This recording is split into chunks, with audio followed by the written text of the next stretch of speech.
السلام علیکم ورحمۃ اللہ وبرکاتہ۔ ذی الحجہ کے پہلے عشرے کے بارے میں رسول اللہ صلی اللہ علیہ وسلم ارشاد فرماتے ہیں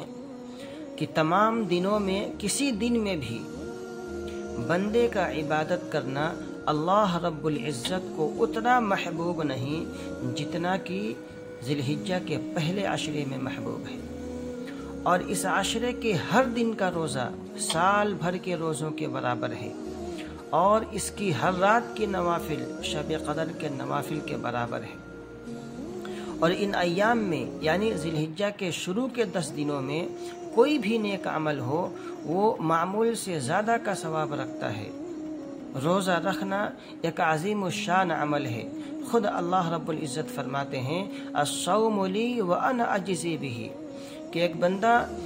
میرے لیے روزہ رکھتا ہے، میرے لیے بھوک کی شدت کو برداشت کرتا ہے، میرے لیے پیاس کی شدت کو برداشت کرتا ہے، صبح صادق سے لے کر شام تک میرے لیے بھوکا پیاسا رہتا ہے، اس لیے اس کا بدلہ میں خود ادا کروں گا،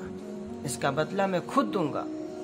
تو روزہ رکھنا بھی ایک عظیم سعادت ہے، ثواب کا کام ہے، اور اس سے بڑی سعادت اور اس سے بڑی نیک بختی اور کیا ہو سکتی ہے کہ خود رسول اللہ صلی اللہ علیہ وسلم کا ذی الحجہ کے شروع کے 9 دنوں میں روزہ رکھنا ثابت ہے۔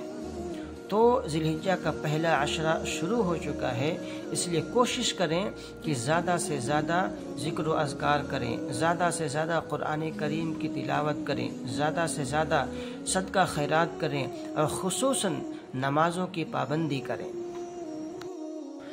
اور اسی طرح مسند احمد کی ایک روایت میں اللہ کے رسول صلی اللہ علیہ وسلم ارشاد فرماتے ہیں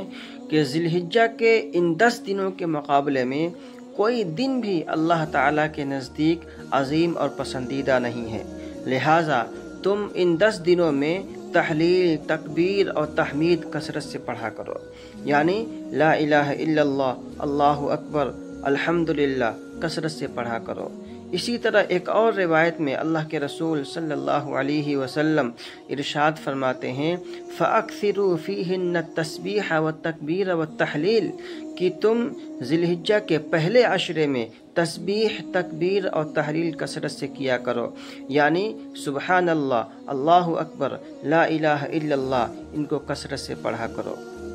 تو خلاصہ کلام یہ ہے کہ ذی الحجہ کا پہلا عشرہ شروع ہو چکا ہے، جتنا زیادہ ہو سکے ہم اللہ کا ذکر کریں، قرآن کریم کی تلاوت کریں، نمازوں کی پابندی کریں، اور خصوصاً روزوں کا اہتمام کریں، اس کا بہت زیادہ ثواب ہے۔